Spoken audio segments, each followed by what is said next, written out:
Namaste everybody, Om Namah Shivaya, Shalom.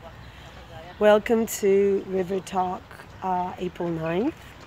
And today I would like to talk about elections and choices again. The previous talk I spoke about it as well. So, today we have an election and we can choose.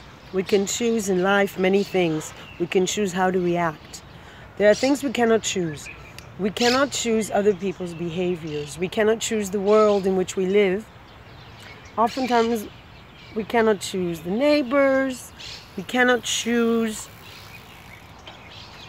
when to be born, where to be born, but we can choose things in life. There are things that we can choose, and we have to be aware of that.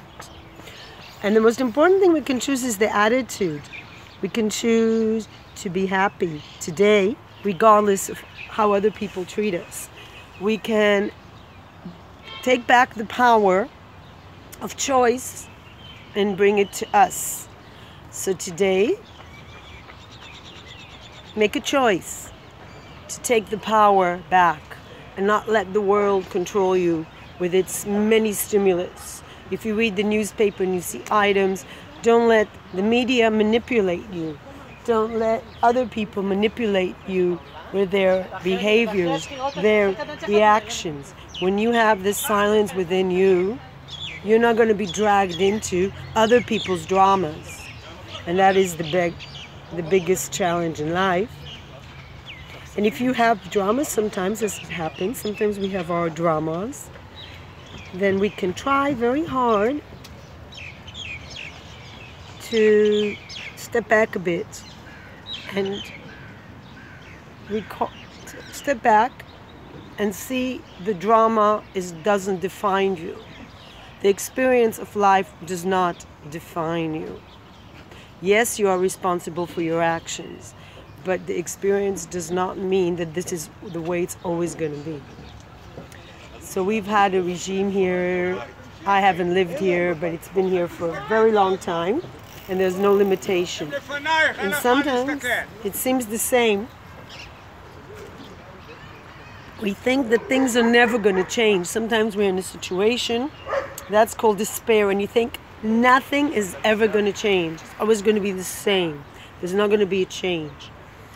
But even if outside it's not going to change, even if it stays the same, have the same boss, the same person in office, the same things, we can choose our reaction, right? We can choose not to react to things that disturb us. It's going to be a dog. Oh, there's going to be a dog now walking. I want to see if she's going to react or not. It's a dog that tends to irritate a lot of other dogs. It's Japanese dog that my dogs do not like. Let's see the reactions. Are we going to be able to control? Oh my God, it's great. And you always have to praise yourself when you don't react to outside irritation. Perfect. Very good. Give yourself praise. It's very important. Just like dogs, if you want to strengthen certain behavior, what you do is you reward that. So reward yourself. Give yourself a pat in the back and say, great, I didn't react. I wasn't swept into that movement. And that way we can work on our behaviors so we take back the locus of control to within and not give it to the outside world. Don't let the outside world, the smile on a person's face or the lack of smile on a person's face, the lack of regard affect you to become sad. Don't let anything from the outside affect you on the inside.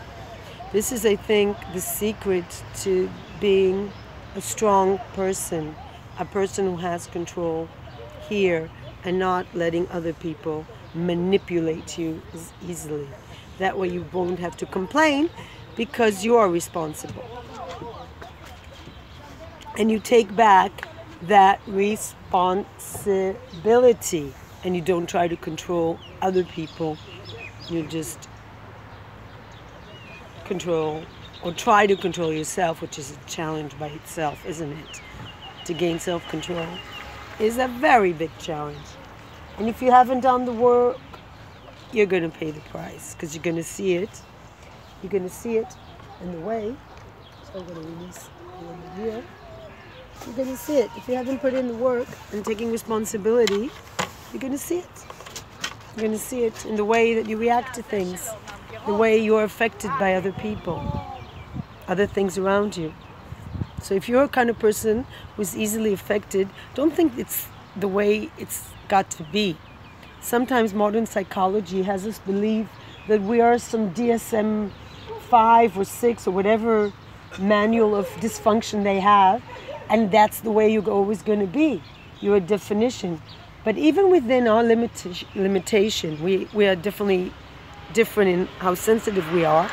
Even within whatever we're working with, which is a certain level of sensitivity or insensitivity, a certain level of awareness or lack of awareness, we can still have a lot of power in remolding ourselves, because there is